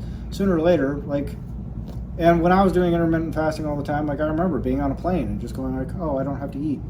It wasn't like, oh God, I'm so hungry, I need, oh, here comes the snack, and I'm going to shove the crackers in. When's the next snack? And it was just very comfortable to just sit there and go, oh, well, I can go 24 hours without eating. It's not a big deal. I can go 2 days without eating. So what? Yeah, people will, you'll, and it's like, oh boy, I'm starving because I missed lunch, or you feel that hunger. And I get really snacky when I travel. When I travel, and then you're surrounded by snacks or cheap stuff, and you get those cravings, and you don't have the food options you normally maybe are used to. Right. You don't have the time and space to prep or do whatever. You're snacking as you go, but sometimes when I travel, I'll get hit with cravings because I'm in that mode, or just I'm in a different environment and I'm feeling a sense of adventure and whatever. And it can be a time for me where my brain will tell me like, you're starving right now. And it's like, I know I'm going to have dinner tomorrow once I'm there, and I'm going to ride this out and just experience not starvation, maybe a sense of hunger that also goes away as I travel. And it's kind of an exercise that I almost enjoy. Well, one of the neat things about it is one of the reasons people get snacky is because they're dehydrated. One of the easiest ways to get around that, if you're traveling, Drink water. Drink some water. When you start feeling snacky, just have a glass of water. Yeah. Anyway, that's 2 hours worth. Yeah, we're approaching 2 hours here. We've covered a lot. I have more ideas in my head we could certainly save for future episodes, I think. Next week. Yeah, Saturday. Again, we'll do it. Yeah. Cool. Well, we'll wrap up episode 6 here. Thanks for joining us here at Liberty Tap Works, Bitcoin Liberty Live. We're going to wrap this up for today. Good talk. Appreciate it. Always. Enjoy Prague when you go. I guess you'll be here next week before you go. Yeah.